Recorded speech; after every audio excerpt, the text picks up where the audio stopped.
सामने एक श्रद्धालु है जो केदारनाथ धाम में आए हैं और उसी दिन आए हैं जिस दिन केदारनाथ धाम के कवाट खुले, यानी 10 मई को। लेकिन प्रशासन की तरफ से इन्हें बहुत शिकायतें हैं क्योंकि जो अरेंजमेंट प्रशासन ने बोला था वो बिल्कुल भी किया नहीं है। बिल्कुल नहीं है ना, रास्ते में कोई प्रबंध है। इतनी भगदड़ मची है, प्रशासन कोई काम नहीं कर रहा है, पुलिस वाले अपने काम नहीं कर रहे। इतनी भगदड़ मची है कि मैं अपनी जान देते देते बची हूँ। इतना बुरा हाल है यहाँ पे, इसलिए कभी भी यहाँ पे मत आइएगा।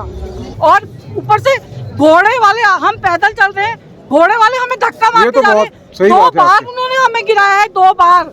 यहाँ का प्रशासन बहुत खराब है, बहुत खराब। प्रशासन ने बिल्कुल भी कार्रवाई नहीं करी है, कोई व्यवस्था नहीं है, बहुत परेशान है। मतलब मॉर्निंग के सुबह 6 बजे के पैदल आप भाई साहब कहाँ से आए हैं? व्यवस्था नहीं है, हम देहरादून से हैं। ना रहने की व्यवस्था है, ना शौचालय की। 2 बजे से लाइन में लगे, यहाँ आई थी क्या देखने आई थी? मंदिर के दर्शन करने आई थी क्या? दोस्तों, ये विचार थे उन श्रद्धालुओं के जो कपाट खुलने के दिन यानी 10 मई 2024 को केदारनाथ धाम में आए थे। तो दोस्तों देख सकते हैं आप, जब 10 मई को इतनी भीड़ यहां पर है, इतने लोग यहां पर आए हुए हैं और इनको शिकायत है प्रशासन से भी। दोस्तों नमस्कार, स्वागत है एक बार फिर आपके अपने YouTube चैनल ट्रैवल डिलाइट्स में। दोस्तों इस वक्त मैं केदारनाथ धाम, और दोस्तों अब आपको मैं बताने वाला हूं केदारनाथ धाम यात्रा जो है 2024 की किस तरीके से हो रही है, क्या श्रद्धालुओं को किन किन मुसीबतों का सामना करना पड़ रहा है, और यदि आप मई और जून में यात्रा करना चाहते हैं तो किन किन चीजों का आपको ध्यान रखना होगा, कौन कौन सी सावधानियां आपको बरतनी होगी।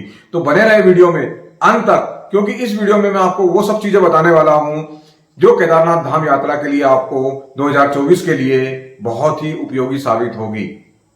दोस्तों रिक्वेस्ट है कि इस वीडियो को अंत तक जरूर देखें, क्योंकि इस वीडियो को देखने के बाद आप डिसाइड कर पाओगे कि आपको केदारनाथ धाम यात्रा कब जाना चाहिए और जाने से पहले कौन कौन सी चीजों की सावधानी आपको रखनी चाहिए। दोस्तों मैं हूं आपका होस्ट किशोर। यदि आप मई और जून में केदारनाथ यात्रा पर आ रहे हैं तो आपको बहुत सारी सावधानियां रखनी पड़ेगी, क्योंकि इस बार भक्तों में अति उत्साह है। अति उत्साह होने का नतीजा यह है दोस्तों कि जैसे ही आप सोनप्रयाग आते हैं, बेस कैंप आपका है गौरीकुंड। सोनप्रयाग तक आपको आपकी टैक्सी या प्राइवेट व्हीकल या खुद का व्हीकल जो है सोनप्रयाग तक ही अलाउ करते हैं। उसके बाद आपको जाना होता है गौरीकुंड, वहां के लोकल व्हीकल से। लेकिन सोनप्रयाग में इतने व्हीकल्स आ चुके हैं कि पार्किंग फुल है, जबकि यहां मल्टीलेयर पार्किंग है। आप देख सकते हैं कितनी मल्टीलेयर पार्किंग है, उसके बावजूद ये पूरी की पूरी पार्किंग फुल है और लगातार आ ही रहे हैं लोग। कुछ लोगों को सोनप्रयाग से पहले 500 मीटर पहले सीतापुर है, वहां की पार्किंग में रुकना पड़ रहा है, और उसके अलावा भी वहां की भी पार्किंग फुल हो चुकी है। तो आप देखेंगे रोड पर भी व्हीकल्स खड़े हुए हैं। इसके बावजूद अब जो लोग पैदल यात्रा करने वाले हैं, या घोड़े से जाने वाले हैं, या डोली से जाने वाले, या पिट्ठू से जाने वाले, ठीक है, तो उनको सबसे पहले सोनप्रयाग में आने के बाद चेक करवाना होगा अपना रजिस्ट्रेशन। और रजिस्ट्रेशन चेक करवाने के लिए दोस्तों आप देखेंगे रजिस्ट्रेशन वेरिफिकेशन की लाइन देखेंगे आप, कितनी लंबी लाइन है। इस लाइन को पार करना है तो आपको इस क्यू में खड़े होना पड़ेगा।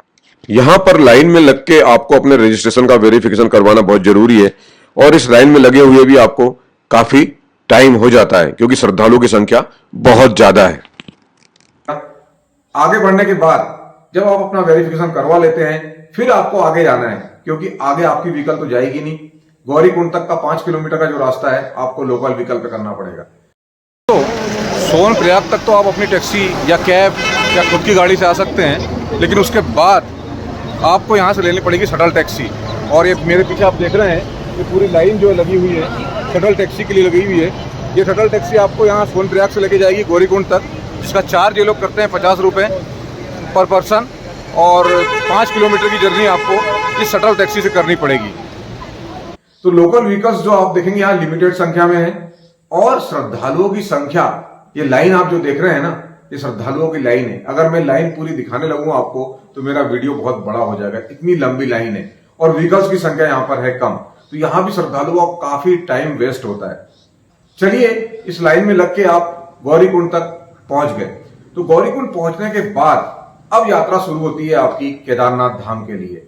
कहते हैं ये 16 किलोमीटर का ट्रैक है, लेकिन जब हम चलते हैं तो ये ट्रैक 16 किलोमीटर से कहीं ज्यादा लगता है।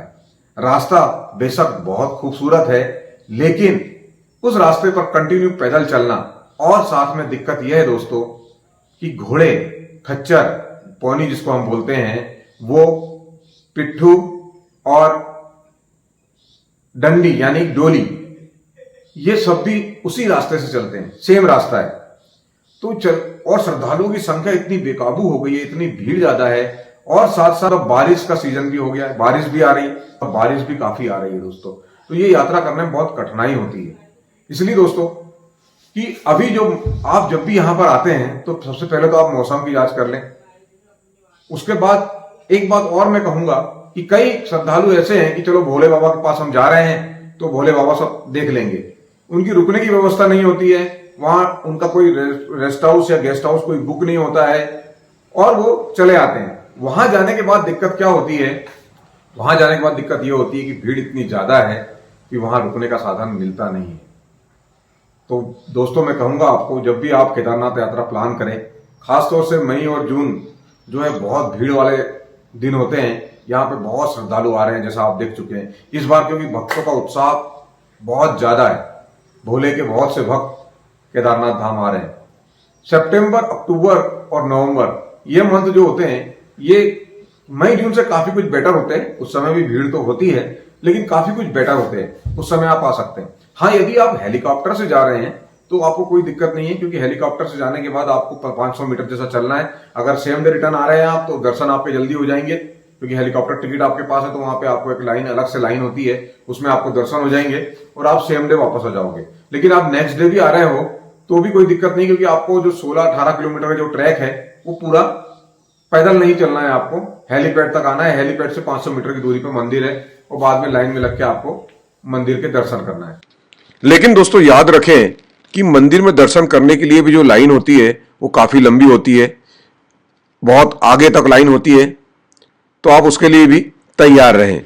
बड़ी संख्या में श्रद्धालुओं के केदारनाथ धाम आने की वजह से आपको कम से कम 4 से 5 घंटे तक लाइन में लगना पड़ सकता है।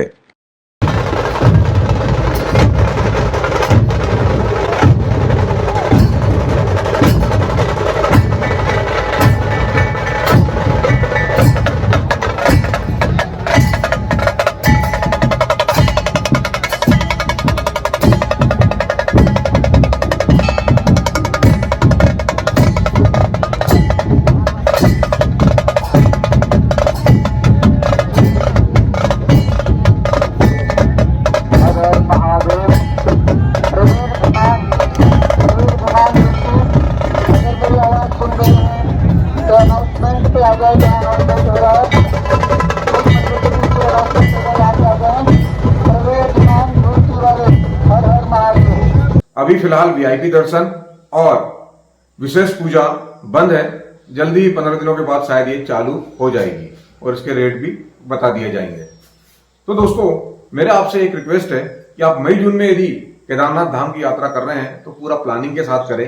आपका होटल सोनप्रयाग में बुक होना चाहिए या गौरीकुंड, दोनों में से कहीं एक जगह बुक होना चाहिए आते समय। अगर आप पैदल जा रहे हैं तो आपका केदारनाथ धाम में पहले से ही GMVN की कॉटेजेस है, वहां पे जो लोकल होटल्स है वो आप बुक करा दें, क्योंकि वहां जाने के बाद भीड़ जब बढ़ जाती है तो मिलना मुश्किल हो जाता है, और उस समय रेट भी ये लोग बहुत बढ़ा देते हैं। जब आप दर्शन कर लेते हैं और वापस जब लौटते हैं तो पूरा दिन आपको लौटने में लग जाता है। तो लौटने के बाद आप या तो गौरीकुंड स्टे करोगे या सोनप्रयाग स्टे करोगे, तो अपने प्लान के मुताबिक आप गौरीकुंड में या सोनप्रयाग में पहले से ही स्टे का इंतजाम कर लें, ताकि आप जब लौट के आए और उस समय लौटते समय भी आपको बहुत थकान होती है तो आपको होटल आपका मिल जाए आपको, और आप प्रॉपरली वहां पे रेस्ट कर सके। दोस्तों इस वीडियो में मैंने आपको तमाम वो जानकारी देने की कोशिश की है जिससे आपकी केदारनाथ धाम की यात्रा जो है सरल हो सके। अगर आपको वीडियो अच्छा लगता है और ये जानकारी आपके काम आती है तो इस वीडियो को दूसरे अपने साथियों के साथ भी शेयर करें, और यदि आपने अभी तक मेरे चैनल ट्रैवल डिलाइट्स को सब्सक्राइब नहीं किया है तो ऐसे ही खूबसूरत और जानकारीपूर्ण वीडियो देखने के लिए मेरे चैनल को सब्सक्राइब करें। दोस्तों यदि इस साल 2024 में आप केदारनाथ धाम की यात्रा करना चाहते हैं तो मेरी भोले से यही प्रार्थना है कि आप सभी की यात्रा बहुत आरामदायक और सुखमय रहे। तो दोस्तों मिलते हैं दूसरे ऐसे ही खूबसूरत वीडियो में। तब तक अपना व अपने प्रियजनों का ध्यान रखें। जय श्री केदार, हर हर महादेव।